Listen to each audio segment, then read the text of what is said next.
دي ان ايه مساء الخير. مثل ما بتعرفوا، مثل ما صرنا قايلين أكثر من مرة هالأسبوع، سوريا ومحور المقاومة عم يتعرض لحرب إعلامية ونفسية ضروس حرب قاسية كتير.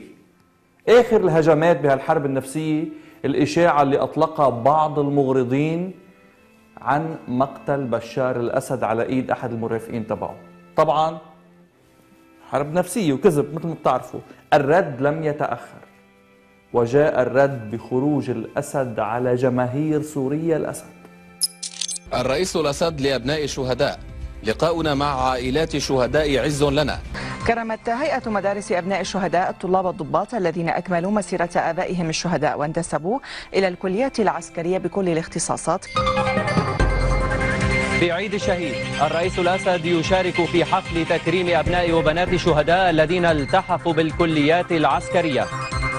أبناء الشهداء الذين انتسبوا للكليات العسكرية، بس هول هن؟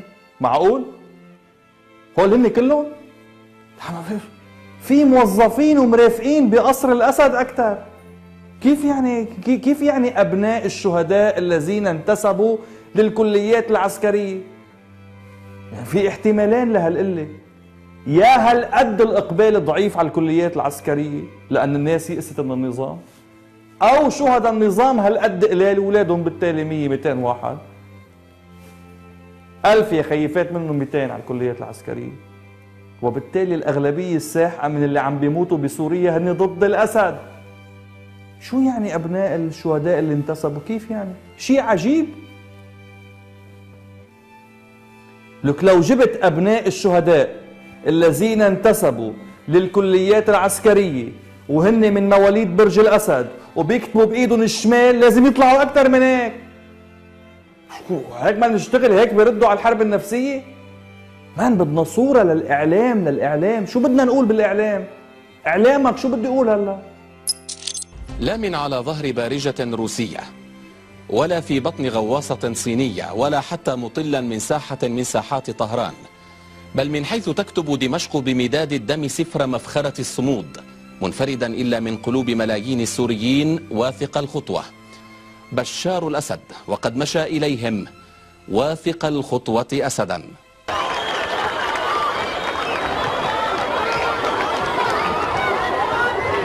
هذا نبل هذه الرسالة. عندما يحصل نكسات يجب أن نقوم بواجبنا كمجتمع، أن نعطي الجيش المعنويات. وكان كثير من السوريين لا يعرف حقيقة ما يحصل على الواقع، ولكن الممولين والمروجين والسياسيين والإعلاميين المنغمسين في تلك الحملة انكفأوا إلى جحورهم. ظهروا الآن مجددا.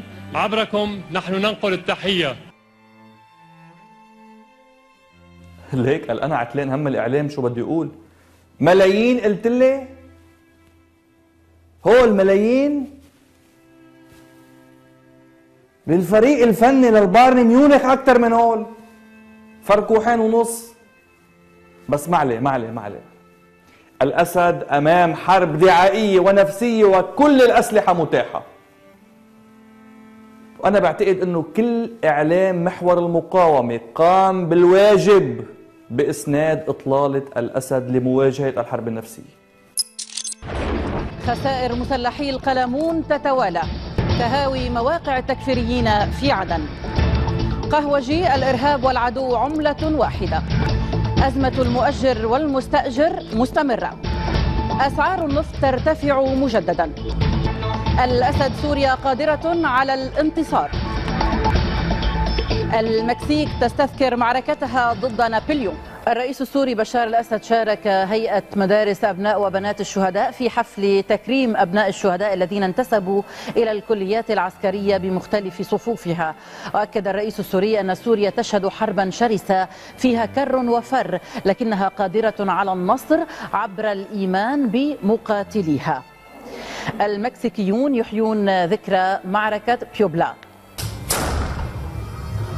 هكذا يحيي المكسيكيون انتصاراتهم، انتصار سجلوه على أحد أقوى الجيوش في العالم عام 1862 ضد الجيش الفرنسي بقيادة نابليون بونابرت. منار منار منار منار ناقصه حرب نفسية مضادة الأسد، ناقصه حرب نفسية.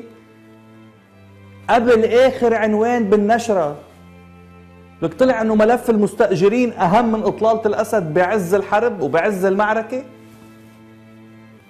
لا ويا ريت انعمل تقرير LVO بآخر النشرة، يعني المذيعة قريت، وقبل تقرير عن ذكرى انتصار المكسيك على نابليون. هالقد مهم الخبر. منيح اللي فيه تقرير يعني، وقال لك كان طلع خبر بشار الأسد بآخر النشرة. بعد بتقلي حرب نفسية؟ هاي الحرب النفسية، هيدي هي. لو الأسد حضر نشرة الأخبار تبع المنار امبارح راح يقطع البروزاك من صيدليات الشام. كعب النشرة ولو لك مش بس بكعب النشرة ومن دون بس ولا تصريح لإله، مع انه الرجل قال كلام يعني كتير مهم كتير مهم. نحن اليوم نخوض حربا وليس معركة، والحرب غير المعركة. الحرب هي مجموعة من المعارك، ويجب أن نفرق بين القلق والخوف. لا يجوز أن نعيش حالة تناقض. كلام ما في أهم من هيك، يعني مصاير أهم من هيك. بالنتيجة يا جماعة شو وظيفة القائد؟ القائد الحقيقي هو اللي بيقدم المثال لجمهوره، بيقدم النموذج. فليسقط التناقض بين المفاهيم، وليسقط التناقض في فهم المشهد السوري. تابع سيادة الرئيس، تابع. فكلنا قلقون على الوطن. أنا لست قلق منها، فكما فشلت الحملة الأولى في بداية الأزمة ستفشل هذه الحملة ولا يوجد أي قلق. الله ما يحير حدا، حيرت سمانة، قلق أو مش قلق. وكيف كلنا قلقون على الوطن بس أنا لست قلق من المعركة؟ ما فهمت شو يعني؟ ليه أنت مش معنا؟ مش جزء من كلنا؟ إذا كلنا قلقون أنت قلق، كلنا قلقون بس أنا مش قلق، شو قصتك؟ بأول الجملة اعتراف بالقلق، بآخر الجملة ادعاء إنه ما في قلق. منيح منه خطاب ساعة. بس ليك سيادة الرئيس أنا بدي أكون صريح معك، أنا محلك بقلق لأن مشهدك محاط بفركوحين ونص امبارح أو قلت امبارح ذكرني بمشهد تاني وأخير لحدا كتير كتير كتير قريب منك، منه قريب يعني بالعيلة بس قريب هيك بالفكر.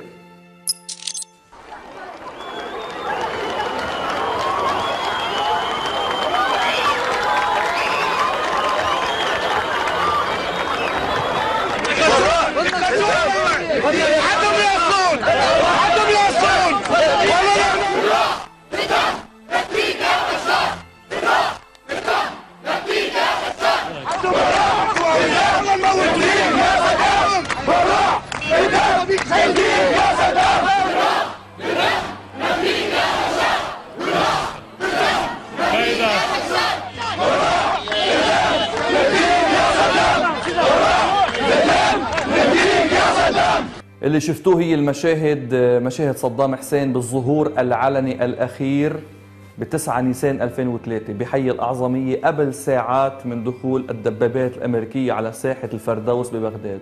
قدام بنروح نفديك صدام، قدام بنروح نفديك. نفس المشهد، نفس الأحباط بوجوههم اثنيناتهم، نفس ملامح الهزيمة. بعد شوي نفس الفركوحين ونص، زيت العدد يمكن. محلك بقلق كتير. بس لا شو عم بحكي انا؟ لا اعوذ بالله. سوريا الاسد غير عراق صدام ابدا، غير شيء. سوريا رغم كل شيء صار فيها يا جماعه بعد بلد متماسك في كل مظاهر الحياه، كل مظاهر الحياه كلها حتى التفاصيل الصغيره يلي يمكن ما بتخطر على بالكم. سوريا فيها طلع ملكة جمال 2015.